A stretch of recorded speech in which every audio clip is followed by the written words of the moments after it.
ಏನಿವತ್ತು ಕರ್ನಾಟಕ ರಾಜ್ಯದ ಅಹಿಂದ ಚಳವಳಿ ಇಡೀ ರಾಜ್ಯದಲ್ಲಿ ಜನಪರವಾದಂಥ ಈ ರಾಷ್ಟ್ರದ ಬಹುಸಂಖ್ಯಾತರ ಪರವಾಗಿ ಏನು ಈ ರಾಷ್ಟ್ರದಲ್ಲಿ ಅಹಿಂದ ಸಮುದಾಯಗಳೇನಿದೆ ಆ ಎಲ್ಲ ಸಮುದಾಯಗಳ ಪರವಾಗಿ ಹೋರಾಟಗಳು ಮಾಡ್ಕೊಂಬರ್ತಾ ಇದೆ.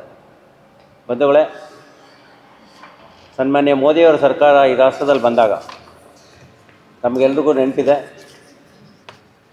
ಮೋದಿಯವರ ಸರ್ಕಾರ ಬಂದಾಗ ಏನೋ ಒಂದು ಬದಲಾವಣೆ ಬರ್ತದೆ ಈ ರಾಷ್ಟ್ರದಲ್ಲಿ. ಮೋದಿಯವರು ಏನೋ ಮಾಡ್ತಾರೆ, ಯಾಕೆಂದರೆ ಅವ್ರು ಹೇಳಿದ್ರು ನಾನು ಚೌಕಿದಾರ್ ಅಂತ. ಆದರೆ ಕಳೆದ 12 ವರ್ಷಗಳಲ್ಲಿ ಒಂದೇ ಒಂದು ಪತ್ರಿಕಾಗೋಷ್ಠಿಯನ್ನು ಮಾಡದೇ ಇರುವಂಥ ಬಲಹೀನ ಪ್ರಧಾನಮಂತ್ರಿ ಈ ರಾಷ್ಟ್ರದಲ್ಲಿ, ಅದು ಇಂಥ ಇಡೀ ಪ್ರಪಂಚದಲ್ಲೇ ಅತ್ಯಂತ ಬಲಿಷ್ಠವಾದ ಪ್ರಜಾಪ್ರಭುತ್ವ ಇರುವಂಥ ಅತ್ಯಂತ ದೊಡ್ಡ ದೇಶದಲ್ಲಿ ಅತ್ಯಂತ ಬಲಹೀನ ಮುಖ್ಯ ಪ್ರಧಾನಮಂತ್ರಿಗಳಿದ್ದಾರೆ ಅಂದರೆ ಈ ರಾಷ್ಟ್ರದಲ್ಲಿ ನಮಗೆಲ್ಲ ಭಾಳ ನೋವಾಗ್ತದೆ.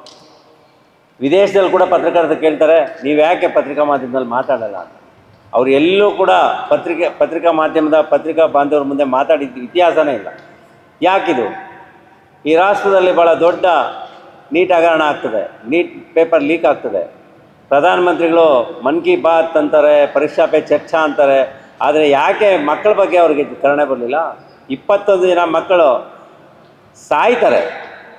ನಮ್ಮ ಜಿಲ್ಲಾ ಸಂಚಾಲಕರು ವೆಂಕಟಸ್ವಾಮಿ ಅವ್ರ ಮಗಳು ಕೂಡ ನೀಟ್ ಎಕ್ಸಾಮ್ ಬರ್ತಿದ್ರು. ಪಾಪ ಮಗು ಎಷ್ಟು ಪ್ರಿಪೇರ್ ಆಗಿತ್ತು ನನಗೂ ಗೊತ್ತಿದೆ.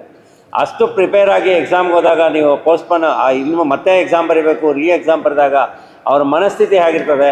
ಯಾಕೆಂದರೆ ಭಾಳ ಎಳೆ ಮಕ್ಕಳು ಅವರು, 15-16 ವರ್ಷದಲ್ಲಿ ನೀಟ್ 16ರಿಂದ 18 ವರ್ಷದಲ್ಲಿ ನೀಟ್ ಎಕ್ಸಾಮ್ ತೊಗೊಳ್ಳೋಂಥ ಮಕ್ಕಳ ಮನಸ್ಥಿತಿ ಹೇಗಿರ್ತದೆ?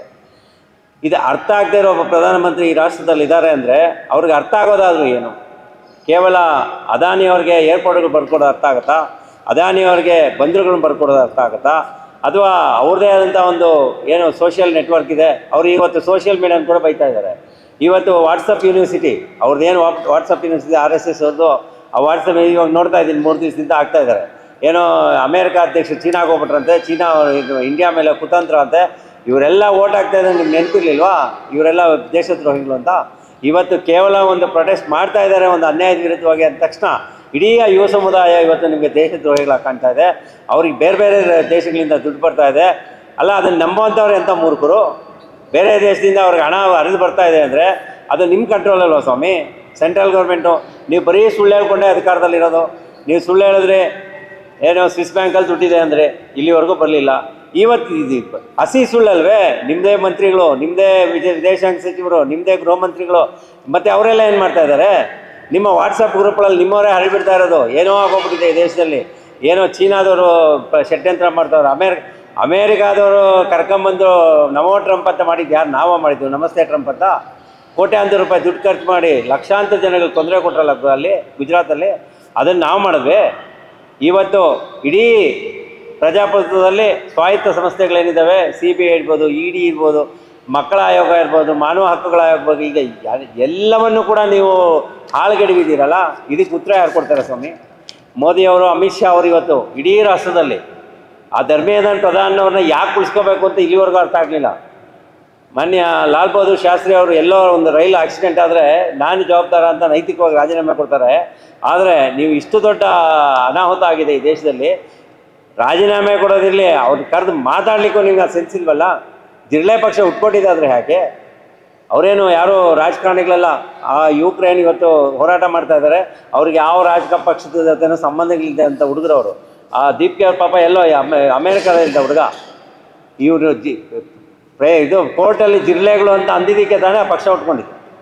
ನೀವೇ ಅಂದಿದ್ದಕ್ಕೆ ಅವ್ರಿಗೆ ರೋಷ ಬಂದಿದೆ. ಯಾಕೆಂದರೆ ಯುವಕರು ಕೂಡ ಎಷ್ಟು ದಿನ ತಡ್ಕೊಳ್ತಾರೆ ಈ ರಾಷ್ಟ್ರದಲ್ಲಿ?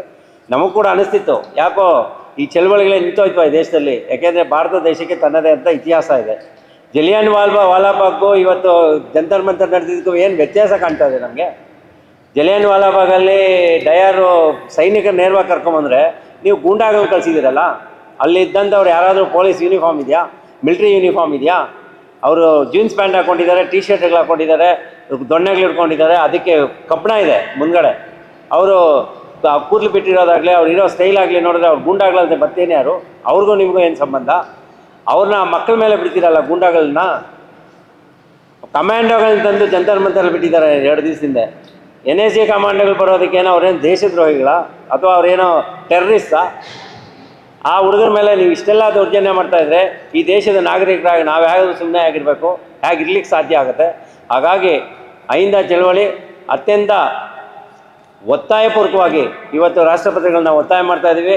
ಶ್ರೀಮತಿ ದ್ರೌಪದಿ ಮುರ್ಮು ಅವರು, ನಮ್ಮ ರಾಷ್ಟ್ರಪತಿಗಳು, ತಕ್ಷಣ ಕ್ರಮ ಕೈಗೊಳ್ಳಬೇಕು. ಈ ರಾಷ್ಟ್ರದ ಪ್ರಜಾಪ್ರಭುತ್ವ ಉಳಿಬೇಕಾಗಿದೆ, ಈ ರಾಷ್ಟ್ರದಲ್ಲಿ ಮೌಲ್ಯಗಳು ಉಳಿಬೇಕಾಗಿದೆ, ಚಳುವಳಿಗಳು ಕೂಡ ಉಳಿಬೇಕಾಗಿದೆ. ಪ್ರಜಾಪ್ರಭುತ್ವದ ಒಂದು ಭಾಳ ಅದ್ಭುತವಾದಂಥ ಚಳುವಳಿಗಳು ಅದಿರಬೇಕು. ಆ ಒಂದು ಪ್ಯಾಷನ್ ಇಲ್ಲದೆ ಇದ್ದರೆ, ನಾವು ಚಳುವಳಿಗಳು ಮಾಡದೇ ಇದ್ದರೆ, ಏನು ಈ ರಾಜಕಾರಣಿಗಳಿರ್ಬೋದು, ಅಧಿಕಾರದಲ್ಲಿರುವಂಥ ಪಕ್ಷದವ್ರು ಇರ್ಬೋದು, ಯಾವುದೇ ಪಕ್ಷ ಇರಲಿ, ಅವ್ರಿಗೆ ಬಿಸಿ ಮುಟ್ಟಿಸುವಂಥ ಕೆಲಸವನ್ನು ಯುವಕರಾಗಲಿ ರೈತರಾಗಲಿ ಮಾಡದೇ ಇದ್ದಾಗ ಅವ್ರು ಮಾಡಿದ್ದೇ ಸರಿ ಅಂತ ಆಗೋಗುತ್ತೆ. ಹಾಗಾಗಿ ಆ ಚಳುವಳಿನ ಹತ್ತಿಕ್ಕುವಂಥ ಕೆಲಸವನ್ನು ಇವತ್ತು BJP ಸರ್ಕಾರ, ಮೋದಿಯವರ ಸರ್ಕಾರ ಮಾಡ್ತಾ ಇದೆ. ತಕ್ಷಣ ರಾಷ್ಟ್ರಪತಿಯವರು ಇದರಲ್ಲಿ ಮತ್ತೆ ಪ್ರವೇಶಿಸಿ ಈ ಸರ್ಕಾರದ ಮಂತ್ರಿಗಳಾದಂಥ ಅಮಿತ್ ಶಾ ಅವ್ರನ್ನ, ಧರ್ಮೇಂದ್ರ ಪ್ರಧಾನ್ ಅವ್ರನ್ನ ಮತ್ತು ಪ್ರಧಾನಮಂತ್ರಿಗಳು ಕೂಡ ರಾಜೀನಾಮೆ ಕೊಡಬೇಕು ಅಂತ ನಾವು ಒತ್ತಾಯ ಮಾಡ್ತೇವೆ. ಈ ಒಂದು ಚಳವಳಿಯನ್ನು ನಾವು ಅಹಿಂದ ಚಳವಳಿ ಅತ್ಯಂತ ಹೃದಯಪೂರ್ವಕವಾಗಿ ಬೆಂಬಲಿಸ್ತೇವೆ. ಮುಂದಿನ ದಿನಗಳಲ್ಲಿ ಯುವಕರಿಗೆ ಅನ್ಯಾಯ ಆಗಬಾರ್ದು. ಯಾಕೆಂದರೆ ಈ ಸರ್ಕಾರ ಕೊಟ್ಟಂಥ ಯಾವ ಮಾತು ಕೂಡ ಇಲ್ಲಿವರೆಗೂ ನಡ್ಕೊಂಡಿಲ್ಲ.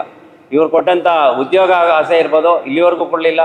ವಿದ್ಯಾಭ್ಯಾಸದ ಕೂಡ ನಾವು ಗಮನಿಸ್ತಾ ಇದ್ದೀವಿ. ಇವತ್ತು ಈ ರಾಷ್ಟ್ರದಲ್ಲಿ ನಿರುದ್ಯೋಗಗಳ ಸಂಖ್ಯೆ ಹೆಚ್ಚಾಗ್ತಾ ಇದೆ. BE ಗ್ರ್ಯಾಜುಯೇಟ್ಸ್ ಇವತ್ತು 12,000 ರೂಪಾಯಿ ಕೆಲಸಕ್ಕೆ ಹೋಗುವಂಥ ಪರಿಸ್ಥಿತಿ ನಿರ್ಮಾಣ ಆಗಿದೆ. ಯಾಕಾಗಿದೆ ಅಂದರೆ ಅವ್ರ ಉದ್ಯೋಗಕ್ಕೂ ಅವ್ರು ಓದಿರೋದಕ್ಕೂ ಭಾಳ ಇದಾಗ್ತಾ ಇದೆ. ಆದರೆ ಇವತ್ತು ಕರ್ನಾಟಕ ಸರ್ಕಾರದಲ್ಲಿ ಭಾಳ ಆಶಾಭಾವನೆಯಿಂದ ನೋಡ್ಬೇಕು ನಾವು. AI ಬಗ್ಗೆ ಆಗಲೇ ಕೋರ್ಸ್ ತರಬೇಕು ಅಂತ ಹೊರಟಿದ್ದಾರೆ. ಅಂದರೆ ಮುಂದಾಲೋಚನೆ ಮಾಡಿ ವಿದ್ಯಾಭ್ಯಾಸದ ಬಗ್ಗೆ ತರೋದು ಬಿಟ್ಟು ಇವರು ಹಿಂದಕ್ಕೆ ಹೋಗ್ತಾ ಇದ್ದಾರೆ. ಇವ್ರದ್ದು ಮನುವಾದ, ಆ ಮನುವಾದನ ಇಂಪ್ಲಿಮೆಂಟ್ ಮಾಡಬೇಕು.